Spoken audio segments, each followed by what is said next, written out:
they wait in line. Salut, alors j'espère que pour toi tout va bien.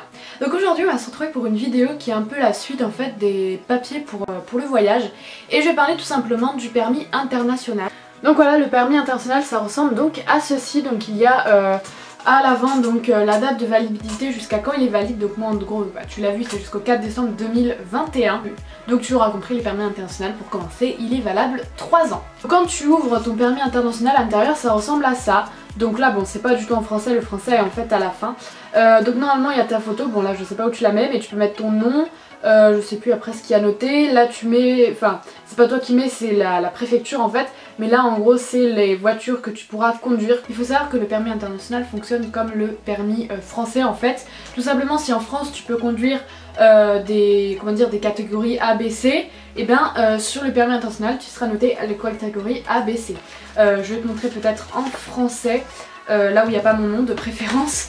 Voilà, donc en français ça ressemble à ça. Donc là tu vois il y a le prénom, le nom, l'adresse, les catégories de permis que tu peux conduire. Déjà il faut se renseigner sur le pays où tu veux aller parce qu'il s'avère qu'il y a certains pays où tu n'as pas besoin de faire le permis international. Par exemple si tu pars dans l'Union Européenne, bon je vais pas citer les pays parce que normalement tu les connais, mais si tu veux partir dans l'Union Européenne tu n'as pas besoin de faire un permis international. Ton permis français passe tout à fait. Mais si tu veux partir hors Union Européenne, il y a des pays où tu dois faire le permis international et d'autres non. C'est des exemples que j'ai trouvés sur internet, sur le site du gouvernement. Par exemple si tu veux partir aux États-Unis. Donc un permis de conduire français datant de plus d'1 an suffit pour un séjour de moins de 3 mois aux États-Unis. Ce qui fait que moi, bah c'est bon en fait, mon permis date de plus d'1 an. Donc si je veux partir 3 mois minimum aux États-Unis, je peux juste partir sans le permis international avec mon permis français.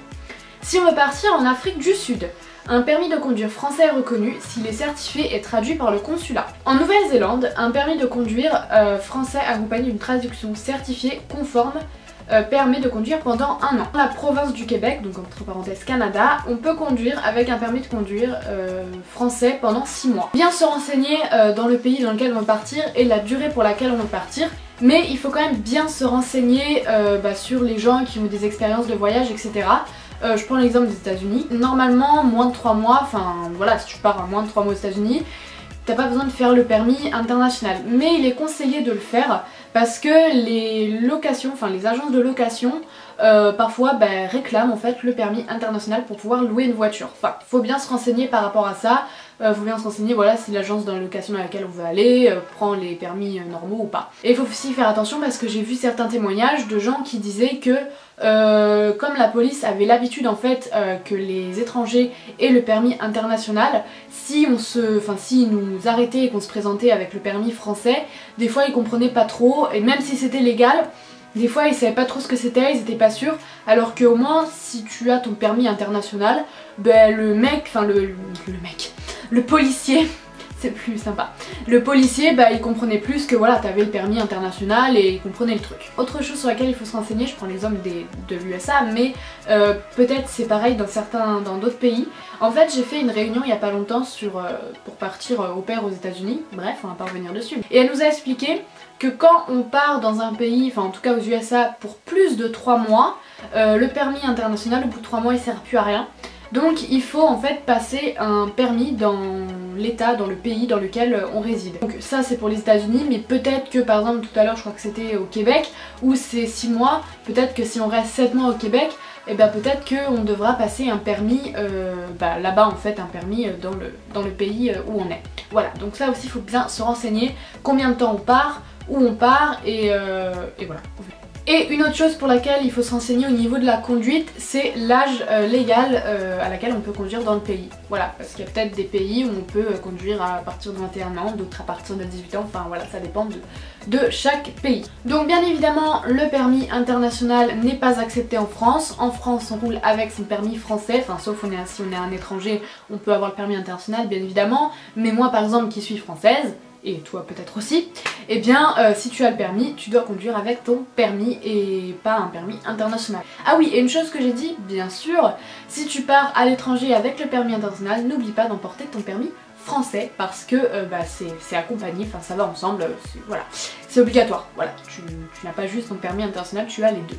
Très important. Il est gratuit pour le faire, ça c'est pratique. Alors tout à l'heure j'ai dit qu'il était valable 3 ans, mais bien sûr ça va avec ton permis français. Si par exemple ton permis français a une validité inférieure à 3 ans, par exemple, bon moi je crois qu'il est pour 15 ans là. Par exemple si je fais mon permis international 2 ans avant la fin de validité de mon permis français, et bien mon permis international sera valable que 2 ans. Voilà, je sais pas si t'as tout compris. Mais en gros c'est ça. Je crois que j'ai dit un peu tout ce qu'il y avait à savoir par rapport au permis international. Comment le faire? Donc moi je me suis au début renseignée à ma préfecture. Donc je suis dans l'Aude, donc ma préfecture c'est Carcassonne il me semble.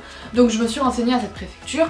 Bien évidemment ils m'ont dit qu'eux ils ne s'occupaient plus de ça. Donc ils m'ont envoyé un joli mail avec ce papier sur tout ce qu'il y avait à faire, enfin tous les papiers qu'il y avait à envoyer pour le permis. Tout d'abord il faut remplir un formulaire. Donc il faut aller sur le site www.permisdeconduire.ant.gouv.fr. Donc je le noterai juste là et je le mettrai en barre d'infos.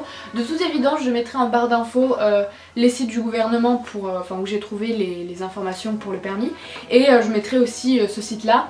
Et bien sûr il faut savoir que sur les sites du gouvernement, je crois que j'en ai parlé dans le passeport, c'est les mêmes sites. Tu vas pouvoir trouver tout ce qu'il y a à faire pour les cartes grises, pour les cartes d'identité, pour le permis, pour le passeport, pour tout. Donc il faut aller sur ce site, là on remplit tout un formulaire, et ce formulaire à la fin, donc il y a... Ah je l'ai plus la page, oui parce que j'ai tout envoyé et moi je t'ai envoyé le permis. Donc du coup sur ce formulaire on télécharge la page de confirmation, il faut la photocopie du permis original. Donc ton permis français recto verso, moi j'ai fait ça. Ensuite il faut une photocopie du justificatif d'identité, donc une carte d'identité ou un passeport. C'est souvent le truc logique et toujours la carte d'identité recto verso. Une photocopie du justificatif de domicile. Là j'arrive plus à dire ce mot, justificatif de domicile. Bien évidemment je le rappelle, comme dans le passeport, justificatif de domicile, si tu as ton propre appart, ta propre maison, enfin bref si tu es propriétaire, ou locataire, je sais pas, par contre ça j'ai jamais été locataire, mais je veux dire si c'est ton propre chez toi, bien évidemment le justificatif de domicile sera en rapport avec toi. Mais par exemple, je prends mon exemple, moi qui habite chez mes parents, j'ai le justificatif de mes parents, donc mes parents ont fait également une lettre spécifiant que j'habite chez eux, etc. Et avec eux, ne pas oublier de joindre les pièces d'identité de tes parents, ou de la personne qui t'héberge, recto verso, toujours. Bon moi là j'ai envoyé celle de mon père, celle de ma mère, comme ça j'étais tranquille. Alors après il faut toujours les 2 photographies d'identité, et bien sûr il faut rajouter une enveloppe prêt à poster en lettres suivies de 50 grammes, libellée au nom et à l'adresse. Ça c'est les papiers qui étaient demandés quand moi j'ai passé mon permis international, mais bien sûr renseigne-toi bien à ta préfecture ou quoi que ce soit qui t'enverront directement les papiers, parce que peut-être qu'il y a des choses qui peuvent changer. Alors il y a d'autres papiers, si par exemple une personne ne possède pas la nationalité française mais est ressortissant de l'Union Européenne, de la Suisse ou de Monaco. Il faut envoyer une photocopie du justificatif de résidence normale en France à la date de la demande. Entre parenthèses, au moins 185 jours avec attache personnelle et ou professionnelle. Et pour les personnes par exemple qui ne sont pas ni françaises ni ressortissants de l'Union Européenne, de la Suisse ou de Monaco, il faut envoyer une photocopie du justificatif de la régularité du séjour en France.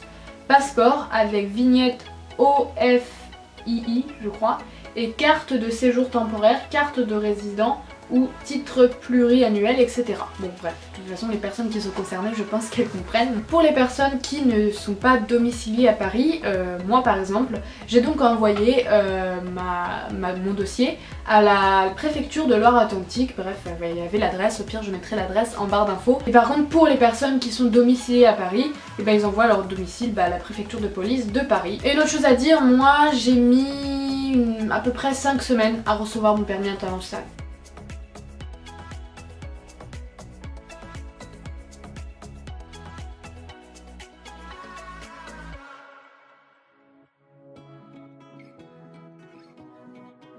Donc j'espère que cette vidéo t'aura été utile, que je n'ai rien oublié. Si jamais tu as des questions, n'hésite pas à me les poser en commentaire comme d'habitude. Et surtout, n'hésite pas à checker la barre d'infos car tu pourras peut-être trouver, enfin c'est pas peut-être, c'est sûr, tu trouveras des sites du gouvernement, etc. Qui pourront, voilà, là où j'ai eu les informations sur le permis international. Voilà, donc je te fais donc plein de gros bisous et on se retrouve la semaine prochaine pour une nouvelle vidéo. Bye bye!